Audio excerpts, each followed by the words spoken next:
Good evening. Thank you all for coming. I see some familiar names and faces, so I want to say hello. And for those of you who are new to this space and new to me, my name is Brendane Tynes.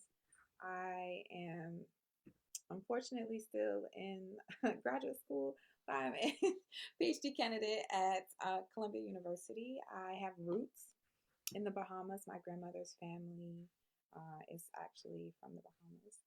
And so it's always a pleasure and it feels like a coming of home and coming to myself of sorts to do work with Equality Bahamas and with Alicia. So thank you so much for the invitation. Thank you for bringing me back. So tonight, what we're going to do is talk about Rememory as method and connection to the 16 days and thinking about femicide and domestic violence, but thinking through ways of healing, ways of rememory, of remembrance, and how we can use poetry as a practice of that. So, what we are going to do is, and I used to be a teacher, so I tend to be pretty formulaic with things. What we are going to do is start with introductions, and then I'm going to talk a little bit about femicide as context. And I'll get to really, when I talk about as context, what I mean by that. And then we will define rememory and why it is useful as a practice. We'll also do a short ritual. So, for those of you who are new to these spaces, I try to incorporate some kind of hands on modeling of a practice. And so, what we'll do is rememory as ritual tonight, and then we'll move to the poetic practice.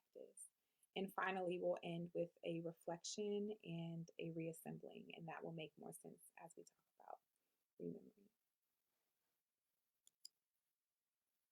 So, what you need for this session today, if you are at home or if you are in a place of stillness, is a place to write. So, it doesn't have to be a journal TM, but a place where you can jot your thoughts, whether that be your phone or just a notebook or a scrap piece of paper that you have with you.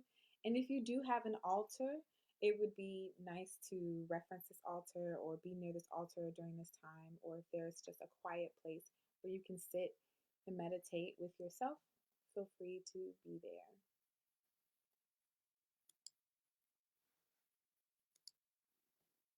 Before we get started, we are talking about a lot of strong things today, and I think I always want to know who's in this space, and I want to know when and how do you enter. So feel free to introduce yourself in the chat. Tell us your name, tell us where you're tuning in from, and what you're looking forward to during this session. And also, please tell us your pronouns. So, pronouns, for some of you who are unfamiliar with the practice, this allows us to know how to reference you without using your first name. If you prefer to use your name, please do so. But for example, I would introduce myself as Brendane. I use the pronoun she, her. I'm tuning in from Baltimore, Maryland. That's where I'm at currently. And I'm looking forward to writing with and getting to know all of you a little better.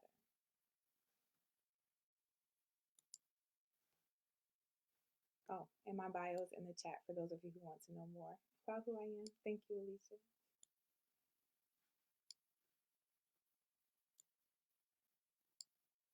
Hi, Marion. You do poetry and you're trying to reconnect to this practice tonight. I really hope that this is a generative space for you, Yes. and it allows you to come back to that practice and come back to yourself. Thank you. Thank you. Thank you for coming. Hello, Sue. From Nassau, Bahamas, here out of curiosity. Well, if you're curious, I have a lot of things to talk about. I'm a Gemini, so I'm always talking about something. So hopefully, something I say piques your curiosity. Hi, Shay. Pronouns they, them. Tuning in from Columbus, Ohio. I'm looking forward to some directed, reflective, and writing time, of course. Shay and I go way back. So it's wonderful to see you today.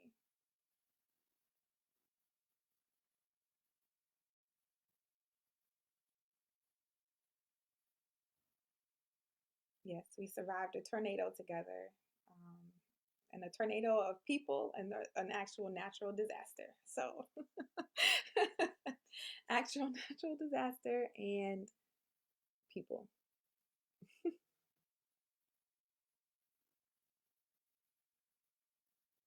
Hi, Brunel. Brunel uses she, her pronouns, interested in writing, tuning in from the Bahamas. Wonderful to meet you.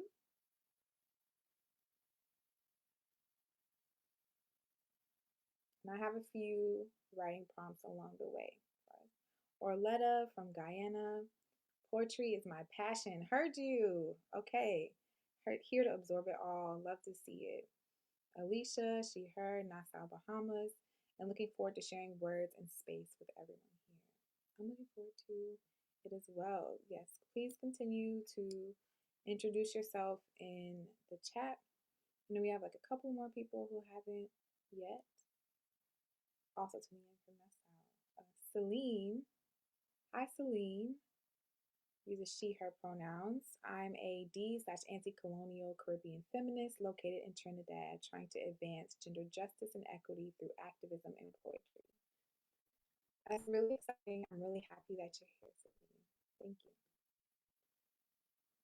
And also the D anti-colonial differentiation is important. So I appreciate that you are sitting between the two or working between the two.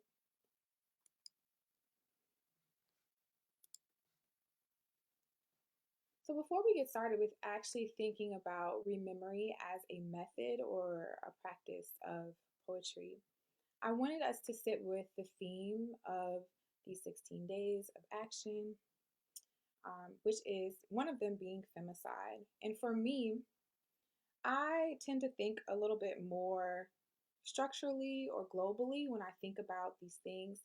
And I wanted for us to think about, and it's particularly important to think about when we think about rememory, right? Femicide as a form of context and something that is not just a crisis of a moment, right? It's not just since 2012, there's been an uptick in the violence against women, right? The killing of women, right? It is actually, femicide is something that is part of a long array of violence that for me as a scholar of the afterlife of slavery and of gender-based violence against Black women and girls and Black queer and trans people, right? I see it as something that actually structures the world in which we live, right? It's something that stems from slavery, that dictates who gets to be treated as human, as Alicia and I were talking about earlier, who gets the right to life, so to speak, and who gets the right to space, who gets the right to move around and feel invited and wanted in spaces, and who doesn't.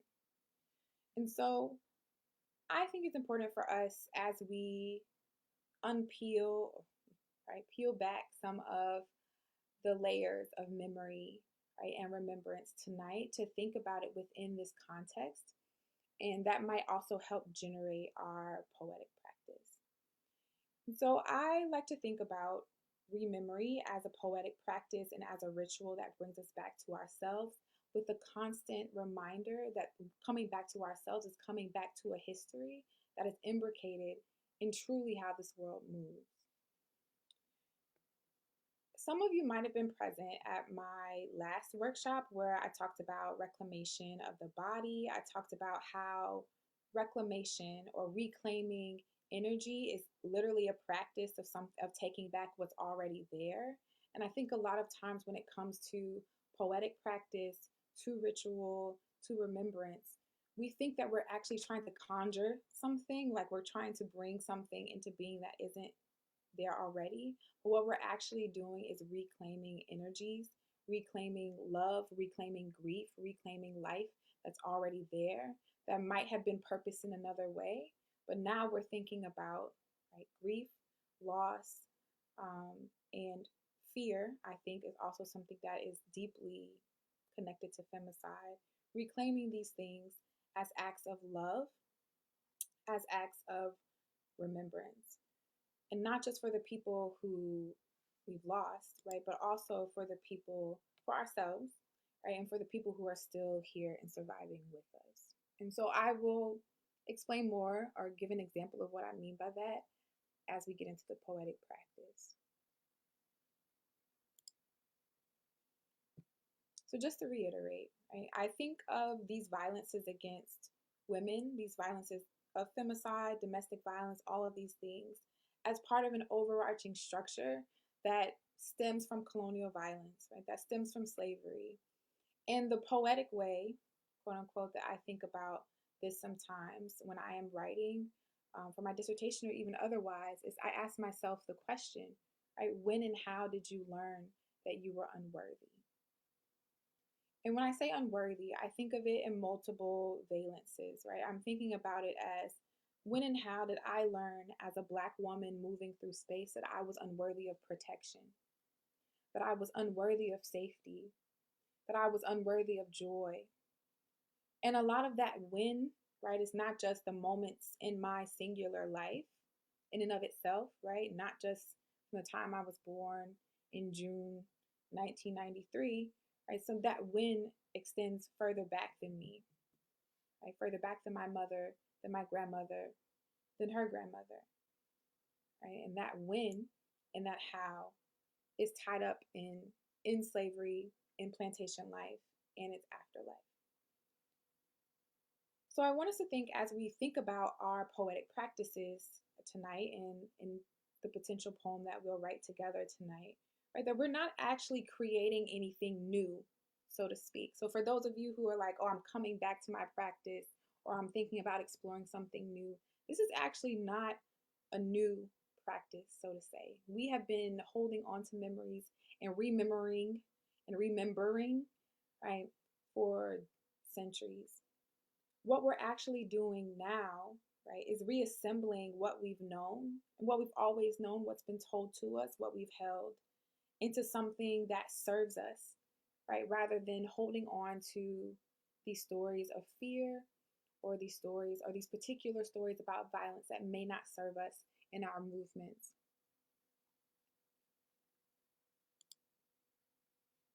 So what is Rememory? Rememory was coined by Toni Morrison. And so the first time that we see this term is in her novel Beloved. And in the novel Beloved, she basically is describing the passage of a Black woman named Seath who was enslaved. As she escapes from slavery, she's forced to kill one of her children. And so the book kind of talks about the aftermath of that choice. And it talks about how Seath continues to live her life. So this particular passage is from Beloved, and it is a conversation that Seath is having with her surviving daughter, Denver. And so she and Denver are at their haunted house, and they're talking about death, they're talking about time. And I think this is really important for grounding our understanding of Rememory in our poetic practice. So I'm going to read this passage aloud. I was talking about time. It's so hard for me to believe in it. Some things go, pass on. Some things just stay. I used to think it was my Rememory. You know, some things you forget, other things you never do. But it's not. Places. Places are still there. If a house burns down, it's gone. But the place, the picture of it, stays. And not just in my Rememory, but out there, in the world. What I remember as a picture floating around out there outside my head. I mean, even if I don't think it, even if I die, the picture of what I did or knew or saw is still out there, right in the place where it happened. The picture is still there, and what's more, if you go there, you who was never there, if you go there and stand in the place where it was, it will happen again. It will be there for you, waiting for you. So Denver, you can't never go there, never. Because even though it's all over and done with, it's going to always be there waiting for you. That's how come I had to get all my children out, no matter what. Denver picks at her fingernails. If it's still there waiting, that must mean that nothing ever dies. Seath looked right in Denver's face. Nothing ever does, she said. And so this passage, there are multiple things about it. For those of you who are writers or are thinking about writing, that might spark something for you. But for the purposes of Tonight, there are certain pieces of this passage and of the definition of rememory that I want us to hold on to during our writing practice.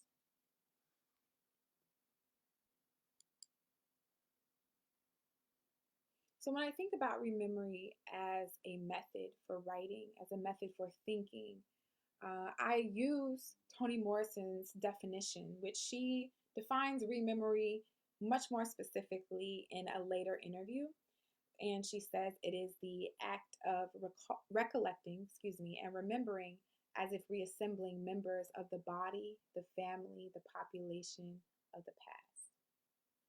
And in the quote that we just read and saw about rememory, right? Rememory for Seath was not about what could happen, right? Like Seath already knew what was possible returning to the place of her memory, right? She had already experienced certain violences. She had already experienced rape.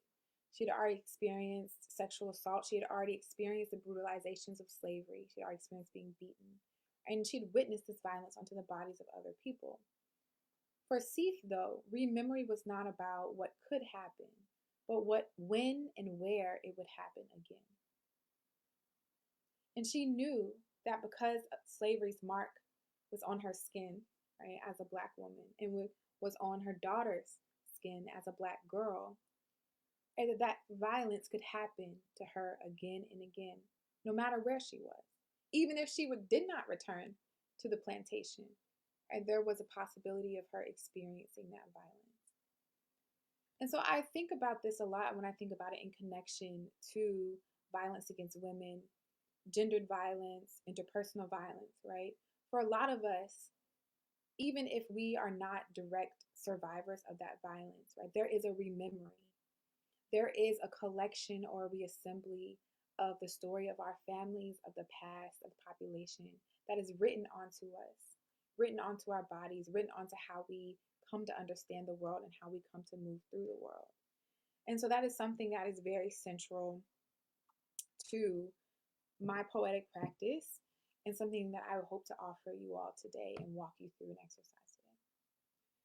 So in this practice, right, we're going to use rememory as a method to locate and reassemble the grief, the violence, and the loss on our own bodies, but not just on our bodies itself, right? It's not about naming the act, right? I was raped or I was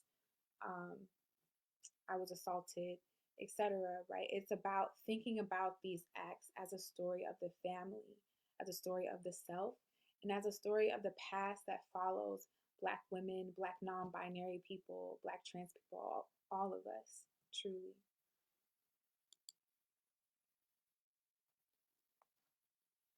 I wanted to take a moment to reverence those we have lost, particularly those we have lost to femicide. And I will read a poem later, so you all will hear a little bit of the story of my grandmother. I lost my paternal grandmother to femicide. She was killed by her husband. So this is something that is actually very near and dear to me, and I wanted to take a moment to offer rememory as a ritual for those of you who may know folks who have been victims of femicide, whether they be in the Bahamas or beyond. And Alicia and I were talking before the call. I was trying to find a list of names so that I could say their names as well for those of you who have been personally impacted, or if there are larger news stories where you are. Feel free to think of these people as ancestors and call them into the space with us now. Think of them. So when I talk about conjuring the memory, it's not a literal conjuring, right? These people have died, but you're not bringing them back, right? We're just thinking of the memory as a form or a way to honor them. And what we will do is we will think of the person, think of their name. We'll say their name, and I have a bowl here, beautiful red bowl, and some water. And I will pour libations for them. I already have a candle lit here so that as another form of reverence and honor.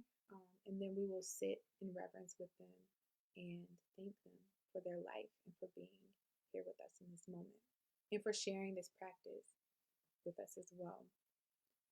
So I'm going to give everyone about a minute or so to think of whatever ancestor you would like to honor in this room. And I would ask you and encourage you to think of a woman or a girl. Think of someone that you would like to call into this space to honor and prioritize those who are not usually prioritized in the space of memorialization and grief. So I'm going to say 1 minute, and then we're going to come off of mute if possible and say their names together as I pour libations. So let me set a little timer.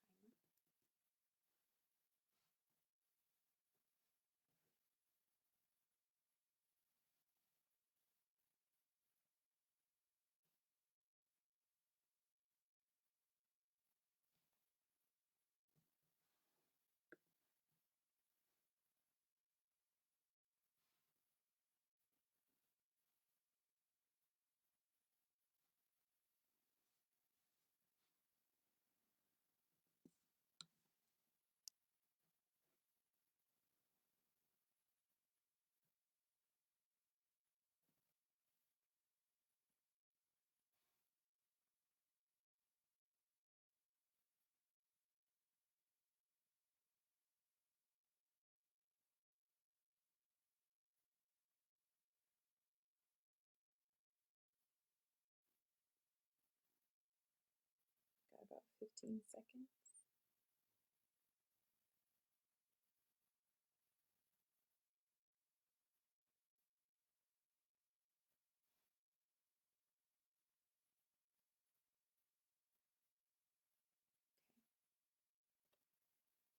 So what I want us to do is, if you are able, in a space where you are able to speak freely, right, I would like you to come off of mute. And in this moment, we're going to share the names of ancestors that we would like to honor. And we're going to say it all together.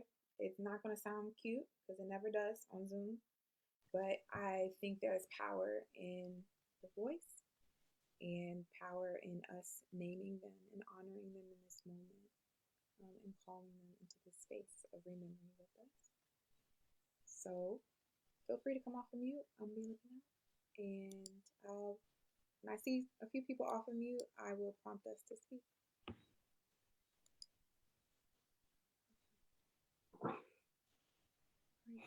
Okay, so I see like 5 people off of mute, so I'm going to go ahead and prompt us to speak.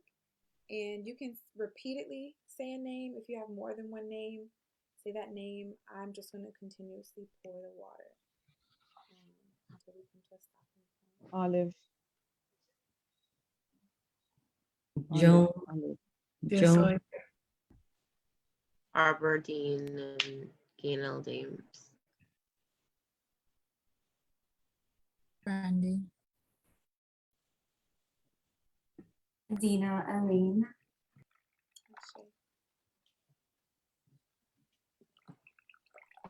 Sasha. Phoebe. Louise. Egypt. Joan. Natalie. Michelle.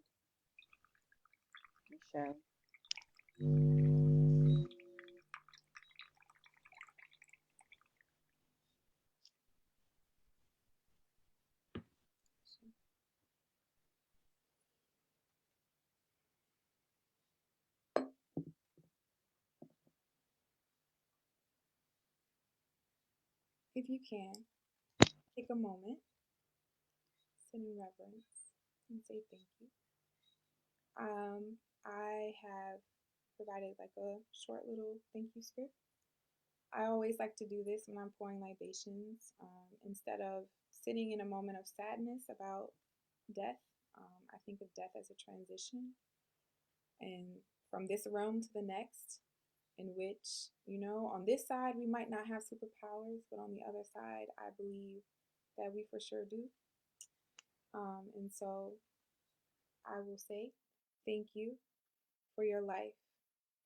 And thank you for being with us here in this moment. We honor you. We appreciate you. We love you. We see you. We remember you. We remember you. And we call you into this space. You are not forgotten. You are not forgotten. You are not unloved. You are seen.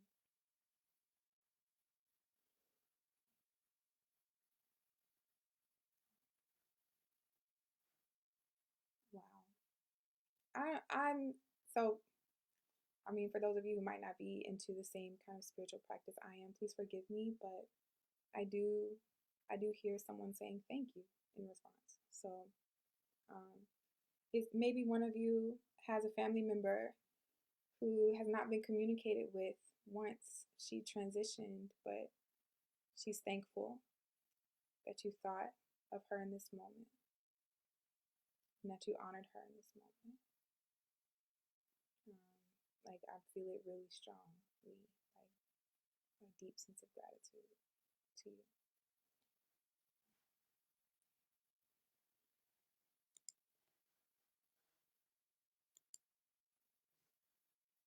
Ooh, yeah, a deep sense of gratitude. So the poetic practice, right? This is something that I think is particularly useful and also particularly salient for those of us who are of African descent. I think that the way that we use our words and the way that we inflect and the way that we reflect, right, actually calls those who history or colonialism or anti-Blackness or violence would say need to be forgotten into being and into place. And so I wanted to share with you all a poem that I wrote as an example of how poetry can be a ritual of rememory. So what I'm going to do is I'm actually going to stop sharing my screen and I'm going to share the poem. So that way, those of you who are able to read along can read along as I speak. I like to be as accessible as possible.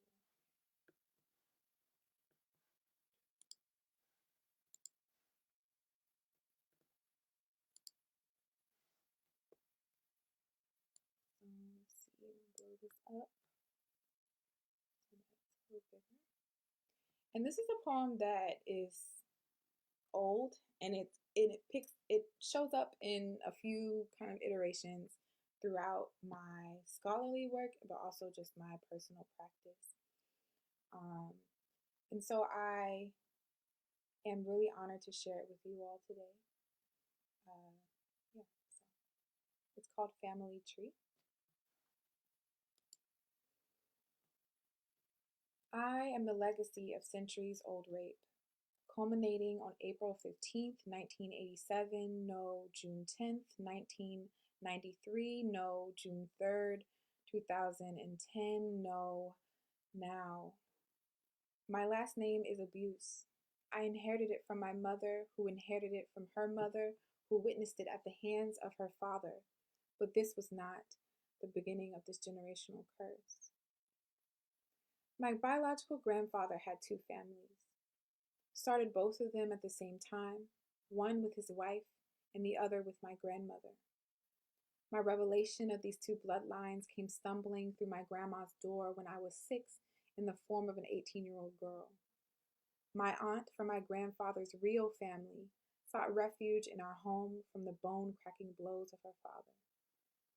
When he came to retrieve her, my grandmother answered the door with her rifle.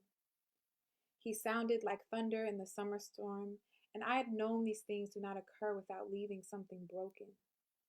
That night, the collision of two bloodlines left debris, and that night, my screams were the aftermath. My paternal grandmother died when my father was 15. My grandfather poisoned her. His love demanded that she want no other man. His jealousy claimed her life. My father had women who had children, 13 to be exact, and I am the last of them. My mother only remembers being bare in her vulnerability, my conception the mistake. The 20-year-old woman actually wants a baby, my grandmother told her. Kill it. My mother negotiated the birth of the person who would signal the end of her ambition. I was born to a woman desperate to find love. She found joy in my brown eyes, a companion in my baby ears. My mama found love in me. When I was 16, I learned how many breaths it takes to subdue one's intuition. I took one too many when I followed him, quieted my nerves, the nagging at the base of my throat. He did not ask me any questions, just took what he thought was his. I escaped with what was left of me, my breath, my skin, but no words. That night I told my uncle, grandma, mother, and pastor. My uncle told me never to tell a soul. That boy simply misunderstood. No need to ruin his life when I could live with what remained. My mother used to tell the story of the man who threatened her life, 3 men who threatened her life when she decided to terminate relationships instead of pregnancies. The consequences of ending their ownership were the same of a blood covenant to their abuse-loving God, dumb bitch, a fist I don't let go easily. She toted a tiny gun with a diamond handle after she left my brother's father because he looked at my little sister a little too long. He had admired her a little too much. Perhaps my mother could sniff the pedophilic demon on him, the scent of burning asphalt and brimstone pounding her nostrils.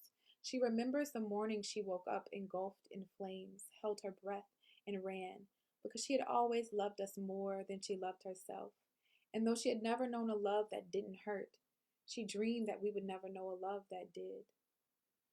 Fast forward, and I am 21, and my love's hands have locked around my throat. No breath to quiet my intuition, so I remember the feeling of loss. We have been here before. The quick catch, a breath, the silence, and the forgetting. The inheritances of Black women who bore Black children, the Black and white men who attempted to own them. I string the story on this tree, dangling unlike strange fruit, unripened.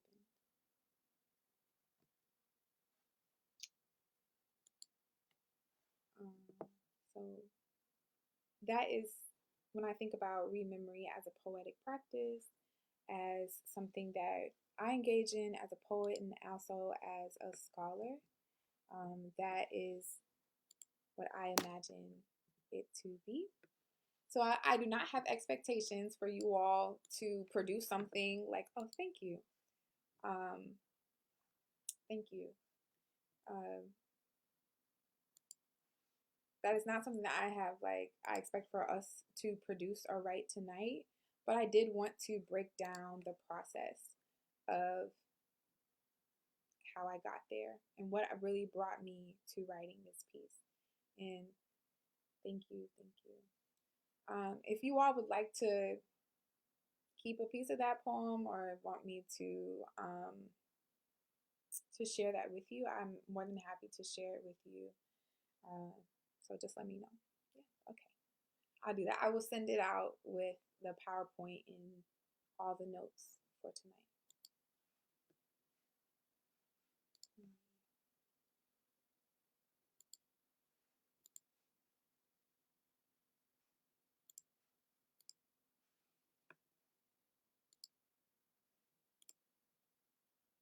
So for our own poetic practice tonight and what we will be gearing the rest of our time towards is thinking about how do we construct our own poem that thinks about ritual of rememory. So for my own practice, right, I thought, what are particular moments or memories that might not even have been mine to carry or to hold, but that were given to me or that were inherited? right? And these are the memories or the pieces of the past from my mother, my grandmother, um, and mostly from my mother and grandmother, some from my great grandmother, that allow for me to construct a story of who I am and who they were, right, in relationship to the violence, yes, but also how that becomes a part of how I'm able to construct my own history or story of self. And so I offer 3 points of reflection here for you all to think about as you're writing in draft, as you're writing tonight. Sorry, I'm trying to catch up with the chat too. So 3 points of reflection for us to think about as we're writing tonight. And one of them being, right, what are the moments that continue to call you? What are the stories of violence, right? Violence, loss, grief, and centering again the women in your life, right? The figures of women in your life. What are the moments that continue to call you? Where did they happen? So in my poem, right, one of them was my grandmother's house, right? That I remember that moment that my grandfather came to retrieve his daughter very vividly as a child. And that being a place that even if it burns down, right, as Seth said earlier, even if it goes away, that is still a place that I can revisit and remember and can still call those histories of violence to. Another point of reflection, right, are what are the memories that you have been called to hold? So the April 15th, 1987 date is one that is partially fictional. I know that my mother was or had experienced rape in 1987. I picked a date that I thought made sense. But that is a time, right, that of a memory that I was called to hold as a child from my mother when she told me about her rape. And so that is something that I've been called to hold and something that also speaks into my own story. And so I think also when we think about rememory, it's important to think about when these instances of violence happen, even if it's not necessarily to our own bodies or to our own selves, right? But part of a genealogy of what we experience as Black people. And then the third point of reflection is to think about who. Who do you carry with you?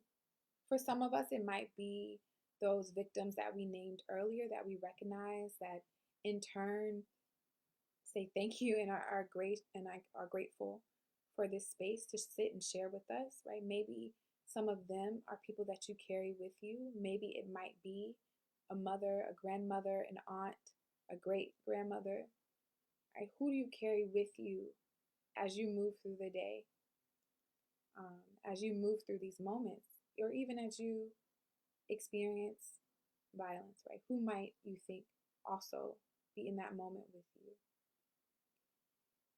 And so as you're reflecting, I want to give you the space to write. I'm going to give you all about 15 minutes to choose a moment or two and write a few sentences about it. And it doesn't really have to be sentences. It could be phrases. It can be pieces, fragments of things.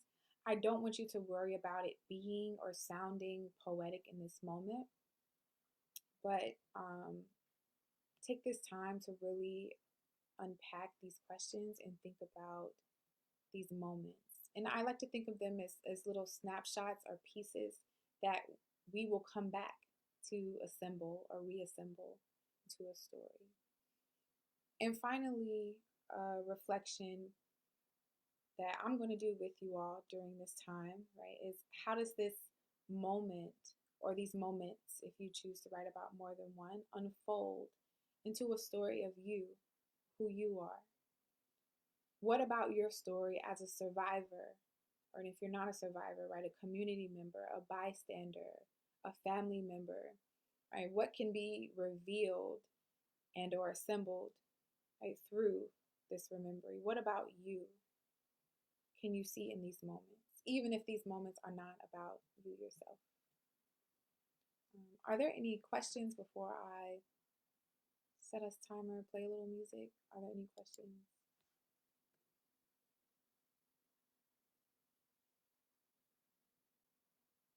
Go ahead. You can feel free to unmute yourself or get in the chat. Nicole?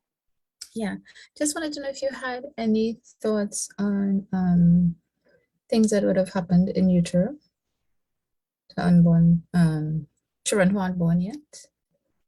Oh, But there is a possibility of knowing what was going on around and then would have reacted when they were born. I think that is an excellent way to start, or to think about it. For me personally, I believe that the conditions in which one is conceived can speak to certain hardships or things that you experience as you move through life. On a spiritual level, I believe that, like, um, the conditions of my conception and it being not necessarily consensual between my mother and my father, I think definitely has an inflection on how I see violence against women and girls, um, in my life, and how, and like my literal obsession with it, if you will, like to study it and things like that. So I think that might be a beautiful place to invoke a rememory, and it's not just a rememory, but also I would say like an imagination that comes there. That's not really imaginary, because you can know the conditions of what and how that might impact the parent who's carrying the child, and the fetus itself. So yeah. I hope that answered your question. Thanks.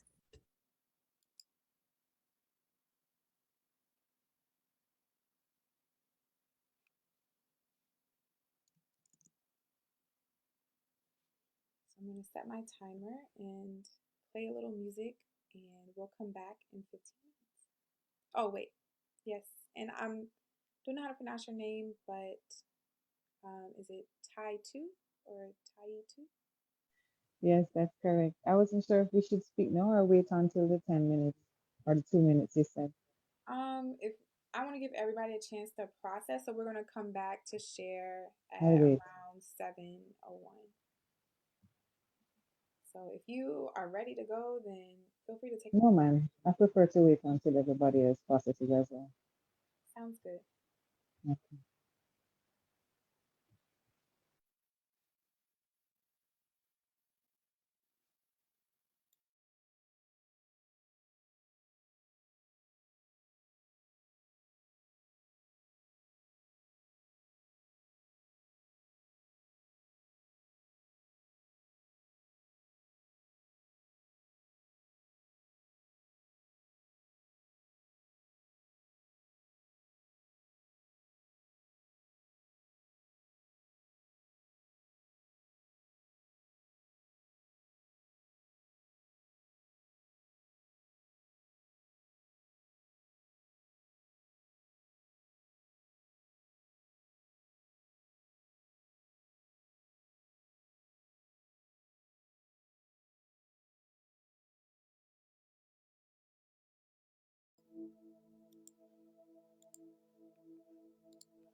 I'm going to call everyone back. And I'm going to offer us a couple of options in our last, I would say, our last few minutes here together, as a form of reflection and reassembling. And the options are, for those of you who've sat with me before, you know I'm a fan of the group poem. But in this sense, it would be a group kind of reassembling, which is you would choose what you share, and then we would all paste it onto a Google Doc that would be circulated for those of us who participate in the workshop, and however else Equality Bahamas chooses to share the work. Or we can just take this moment to either in the chat or come on our mics and talk about the experience.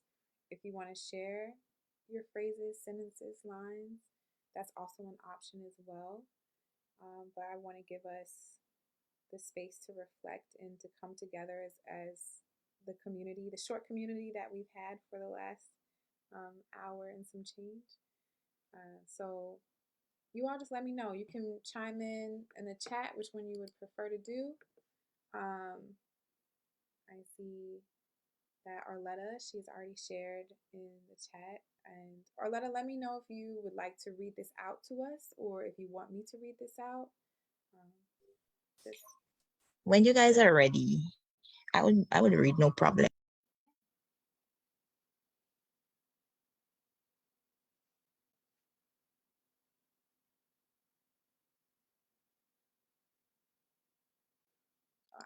I would say I would invite you as others are gathering and thinking about what option they would prefer. Arletta, from what I'm reading so far, this looks beautiful, so please feel free to share. All right, no problem, and thank you for the opportunity. This was just penned from yours truly to her divorced husband. What does it mean to be free? Free from your controlled patriarchal ideologies, your false consciousness for being the facade of your manly posterity. You claim it's a man's thing, a man's world at the expense of your beloved boy and girl. Aren't they supposed to inherit a rhetoric with sound lyrics, lyrics that speak to the mind's eyes and hearts entwined to dear analogy of the cave, the braver of the brave, to venture out without cause, to live free, safe, no round of applause. You see, Johnny, your own borderline, confused, anxious, constrained, and denied your truth to be truly free from your manly ideologies of hate, rape, abuse, and misuse, ideologies of macho-ness, uninformed sexism, flowing to your own misconstrued rhythm. Why can't you let you be? Why is it so hard for you to tear down those deflated mythologies? Thank you.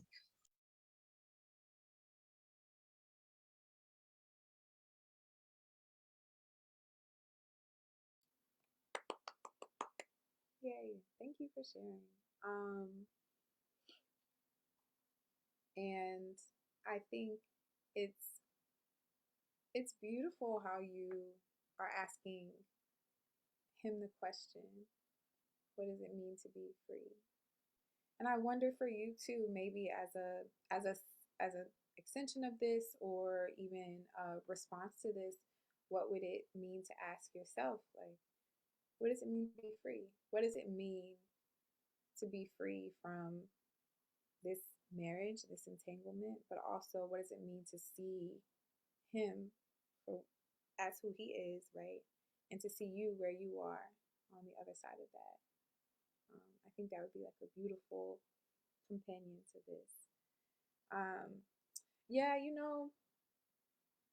healing is a process. Uh, so I am not rushing that at all.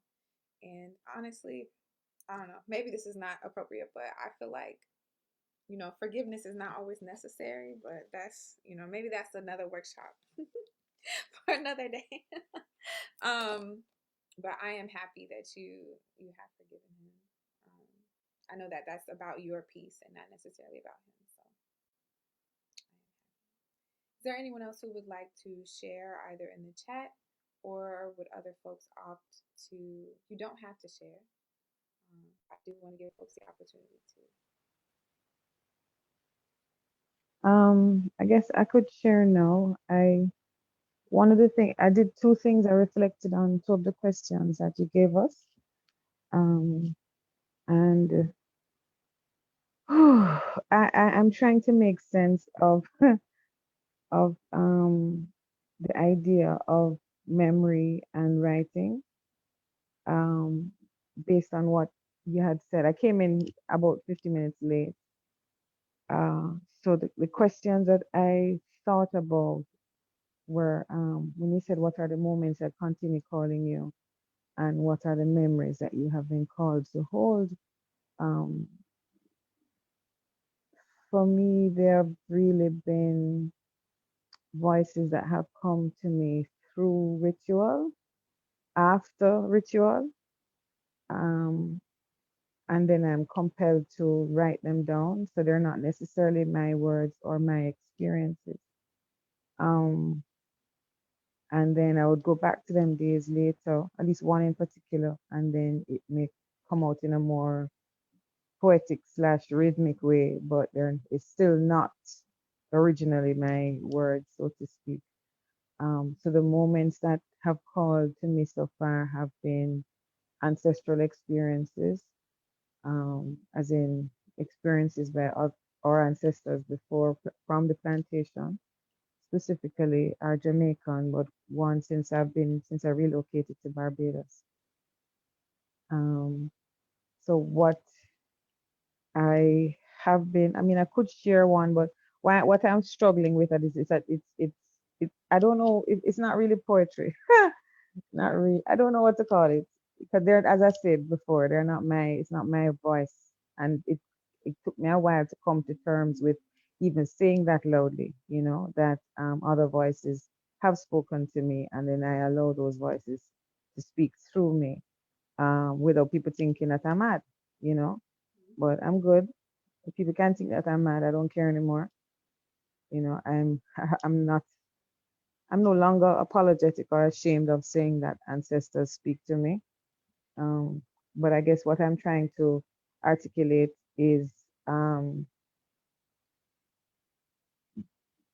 what's the container once that is released, because none of the experiences that I have been told and I have re-articulated are pleasant. They're always atrocious.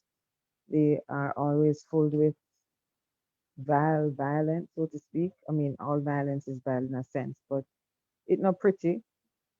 So my concern has always been, when I finish reading, how does it impact the crowd? If there's a way to, um, hold them in harmony, I suppose, or hold them with tenderness, so that the words of the ancestors that have spoken through me, their bodies, their lives, their deaths, are not traumatizing or re-triggering anything in the when I do share, or when I choose to share. So that's the first thing. The second thing, is, rage. There's one in particular that I wrote years ago, for an Idaho show in Jamaica, and the half of the poem speaks to women who were violently killed, whether by rape or just a different violent death on a plantation. And I had done the research for the piece, and then what struck me about it was how similar some of the deaths that women, in contemporary times in the 2000s until now have died, you know. So it's called a libation for Jamaican women. And whenever I read that one, by the time I'm finished, I'm thoroughly exhausted because I literally take on the voice of every woman that was killed, that was raped, and the the yeah. So by the time the poem is finished, I've called 12 women's names. And by the time I'm finished, the energy of those 12's death is literally inscripted on my body and has passed through my voice. So there is a lot of rage. So I suppose those are the things that hold for me, or that, you know, I will hear them. And if I'm in a particular space where there is death, I might hear them again. So it's not that I run from it, but my concern is always about transference and not re traumatizing anybody with the ancestors' words, but knowing why they have to be said, because they want their names to be remembered. They don't want to be forgotten. They want to they don't want their names to be made invisible because of how trivial women's lives have been made. So there's a commitment on my part for that not to happen in an ancestral way, but I still have to be real to the fact that the delivery um, is full of rage and a lot of um, ancestral potency, so to speak. Mhm. Yeah, I think you bring up um, so much rich things in what you said, and I think as someone who also hears ancestral voices, or even so yes, ancestral voices, but then also the voice of spirit, especially when I'm doing spiritual work like this,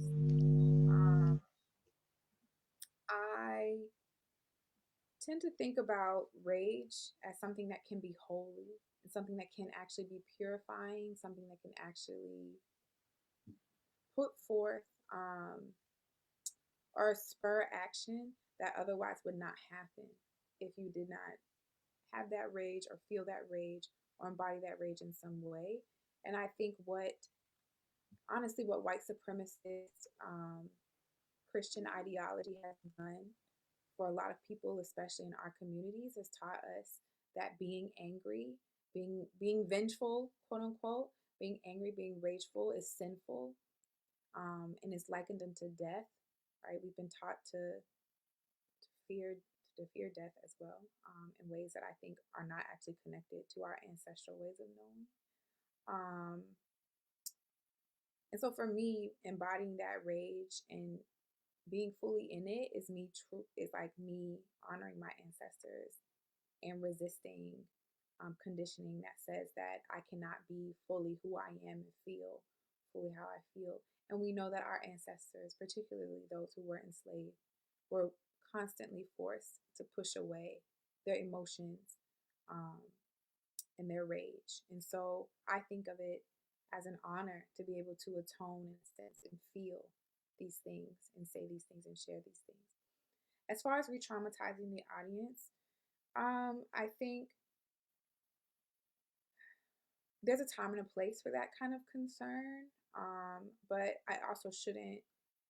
I wouldn't want it to be a burden for you that keeps you from doing your purpose or living in your gift, right? That we're so blessed to partake in tonight and here.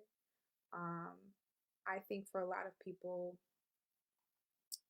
being triggered or being re-traumatized, um, at least with how I see it, when I encounter something that is traumatizing or re-traumatizing, is it is opening a door for me to see places that I need to heal, places that I need to like deepen my own healing journey. Because we cannot heal anybody else.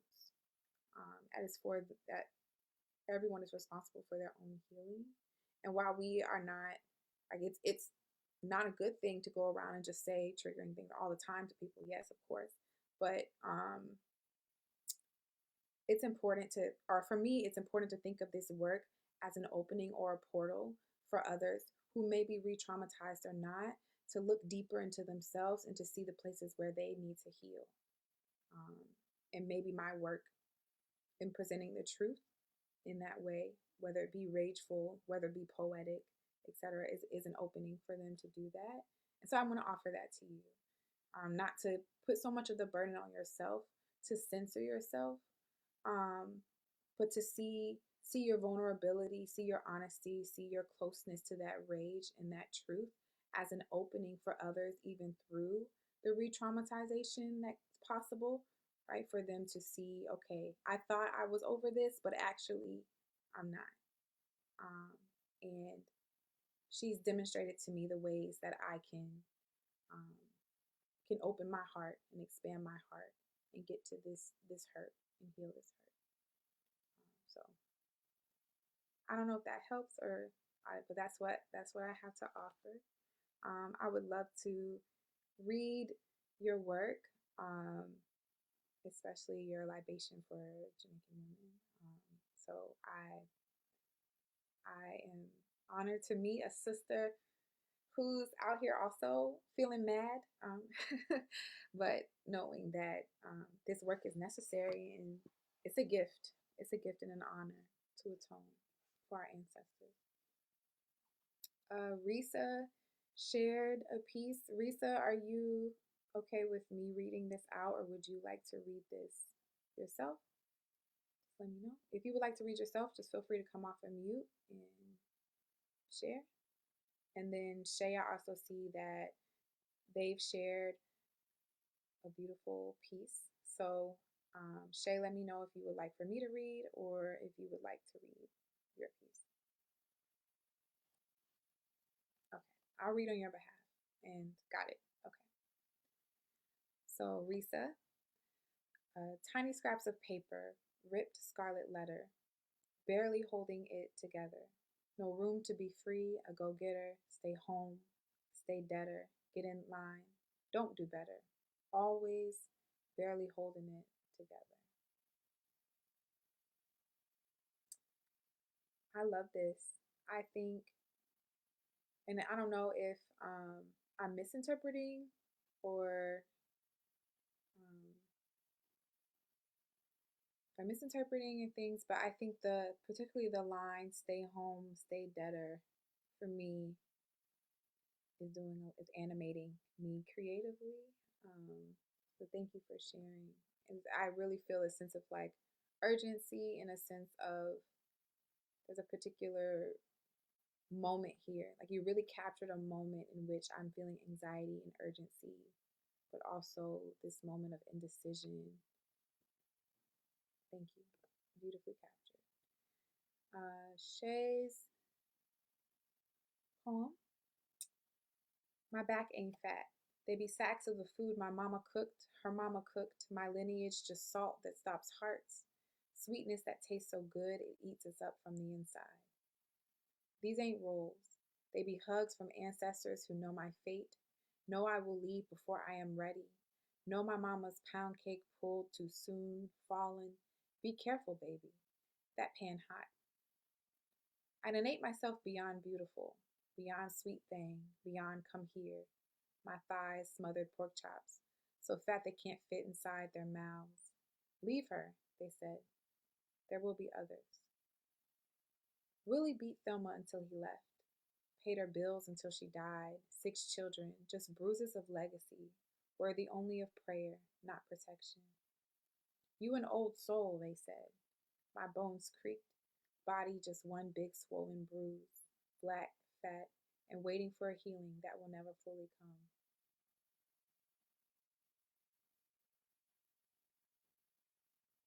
Thank you. Thank you. If I may respond to what speaks to me, all of it obviously speaks to me, my friend. But if I can respond to what speaks to me the most, I think I'm particularly enthralled with the way that you took lineage and folded in ways of knowing, ways of eating, ways of being, alongside, right? Ways of being, ways of beating, um, that really highlights a particular social position and structure. And the line, if I know I'd be choosing lines. That's how people's work speaks to me. I like choose lines. I'm like, yes, I'm gonna run with this.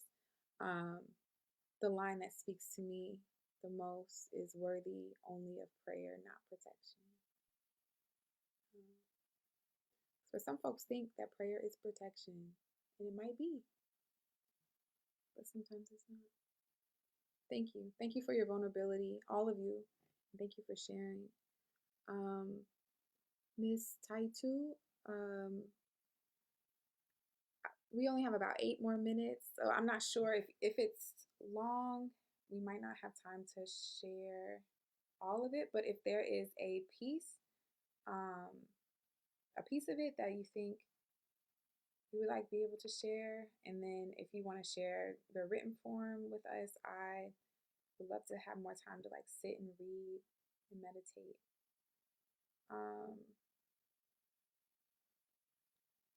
Celine? I think since there's 8 minutes, I'll probably just share it by email. Okay. Yeah. Thank you for that. And if you have social media, y'all, please feel free to share with me. I like to keep up with people. Oh yes. So Mm-hmm. I like to keep up with people, see how people are doing, and if you're sharing your work on social media as well, I'm always happy to read it. Celine, we have a few more minutes, so say yours is not too long. If you want to come off of mute and read, feel free. Hi, everyone. Thank you for the opportunity and thanks for sharing this space. Y'all can hear me, right? Okay, great. So I'm thinking of two women in particular, Ashanti Riley and Andrea Barrett, who were killed in Trinidad. They boarded a taxi. That's the last people knew of their whereabouts, and then they were found dead. Um, and it really just goes to show that that's how women are positioned as subjects of violence in society. And me personally, I'm the kind of person that likes to live freely, right? I go out alone. Sometimes it's late and I'm driving home, and it's not because I take my life and the safety of my life for granted, but because as a woman, I believe that I should be able to go about inhabiting this world very freely. So the memory that I would say I've been called to hold is very twofold, because on one hand, it's a reminder that none of this is my fault and to do away with internalized victim blaming. But at the same time, there is a consequence to resistance, right? So this poem kind of speaks to that. No means no, means I do not always survive, means I drew a line around my own body, means I died inside the line, means I tested the definition is wrong, means I found a new meaning, it means welcome, what may I offer you, means he did not speak my language, my fluent resistance, means protest, means I started the war, means protest is killing time until the war starts, means my mouth turned into a trapdoor. I heard they all go down like this, means refusal to give permission is preferred to surrendering, means pray one more time. If it does not work, means my tongue was massacred in the protest, means permission overruled, means to decide against, means invade. Thank you.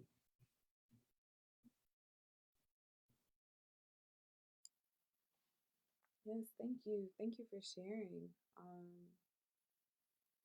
It's powerful. Impactful. You all are just doing such powerful, impactful work. I'm honestly honored and blessed to share this space with all of you. Truly. So, if I am to be creature of habit and talk about the line that had me snatched up, No means a line drawn on my body, means I died inside the line. That one took me away. I don't know where it took me to, but it took me. Um, but yes, thank you for sharing, and I hope that you all, if you have a space to publish or have conversations about rememory or poet or rememory as a method of poetic practice, um, share these moments, and may they be moments of truth, and moments of, even if you are scared of traumatizing or re-traumatizing people. I think as survivors, we are taught all the time to minimize our pain, to make other people comfortable. And we live in a world that hurts so many people, that constantly tells all of them to minimize their pain to keep going. And one of the things that I've committed myself to doing is like no longer minimizing my pain. And seeing what me living in my pain, as well as my truth, as well as my joy, and all of these things, how that opens portals for people to be themselves and also to see themselves. And so I wanted to offer that to you all. Even if this is like a moment that feels hurtful, to think about how it might actually be freeing for you and for others in the future if you decide to return to it. Is there anyone else who would like to share, or any other comments as I pass the mic back to Alicia, to close us out?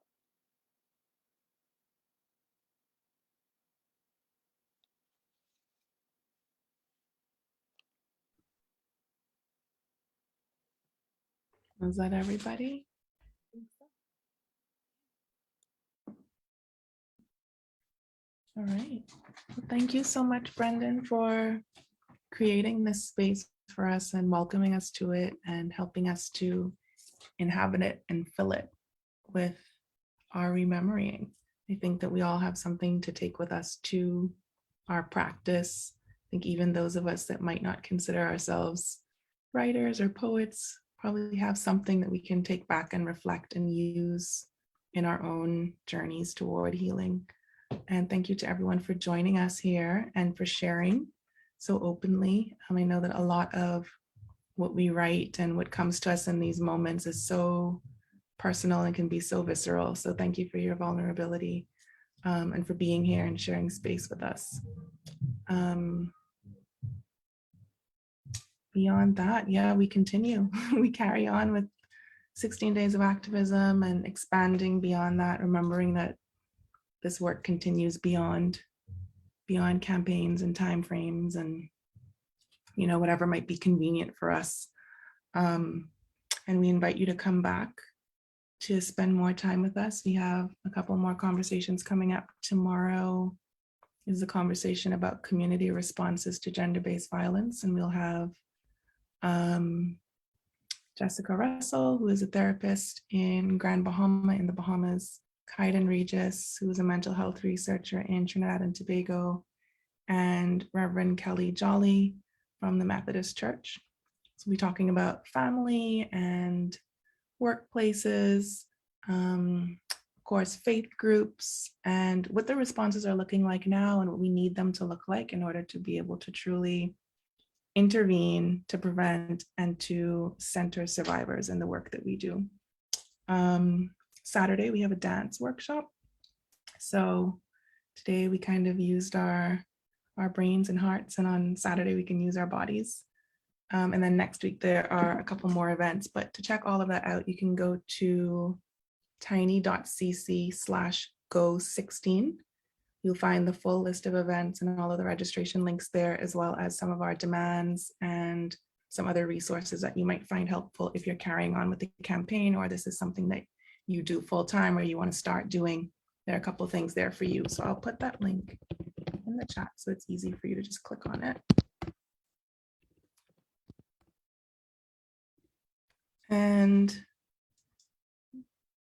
that's it. It's kind of weird to just like be like, all right, go have a good night. I feel like we're all going to be ruminating and thinking and going back to our pens and notes apps on our phones.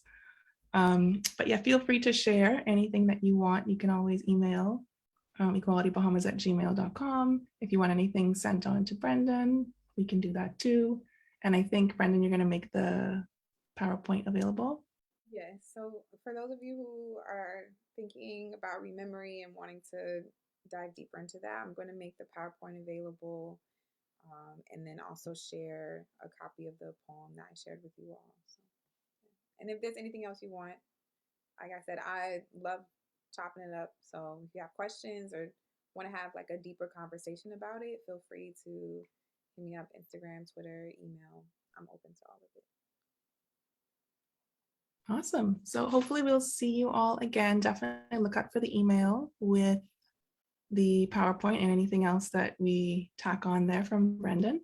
And hopefully we will see you again in the next few days. Brendan, thank you again. You know, you're like our buddy now, so we're going to call on you all the time for things. So look out for that. Hopefully we'll see you probably for International Women's Day again. Hey, Taitu. Yeah, all right. Thank you, everybody. Enjoy the rest of your evening or night, and hopefully see you again soon. Bye, everybody. Take care. Bye.